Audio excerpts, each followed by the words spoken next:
This is a fun game with the queen sacrifice that I just played. It was a modified Sicilian.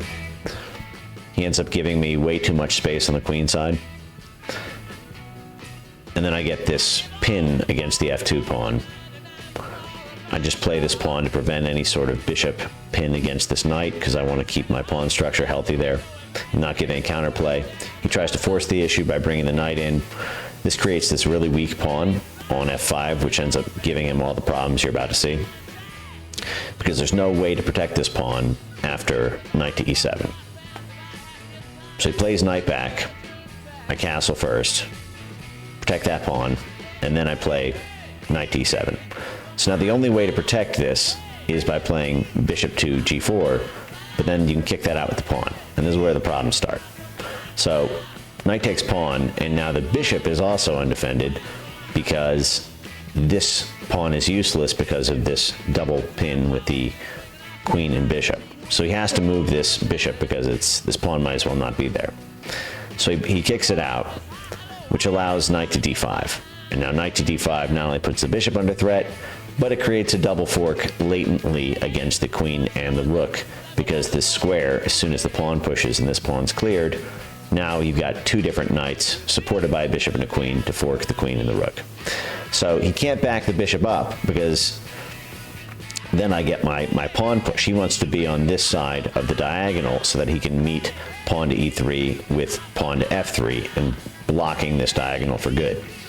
But when he does that, I give up the double bishop-queen combo to create a second mate threat, latent mate threat here, against the g2 pawn because of the knight-queen combo.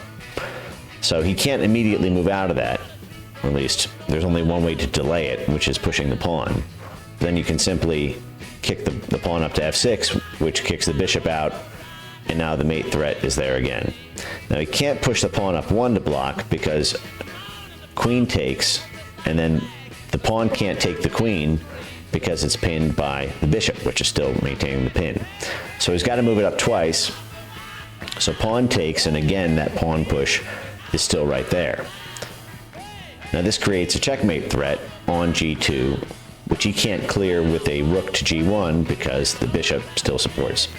So he's got to clear this bishop out of the way so that the queen can protect the g2 file. The only way to do that is with the bishop to h5, but then it can be kicked out with a simple pawn push, again with a simple pawn push. So then I push the pawn here because I have this delicious queen sacrifice in mind. So I know that by pushing the pawn, it actually blocks the bishop protecting the rook, because the thing that was preventing rook to g1 to kick the queen out was the fact that this bishop supports the queen, so it'd be checkmate. But I provoke his attack on the queen because I have a superseding threat, which is pushing the pawn. So he resigns here. But the reason he resigns is because if he takes the queen and accepts the queen sacrifice, I get a second queen. And there's no escape on the g2 file because of the knight, which means the only legal move is the rook coming back and mating that way.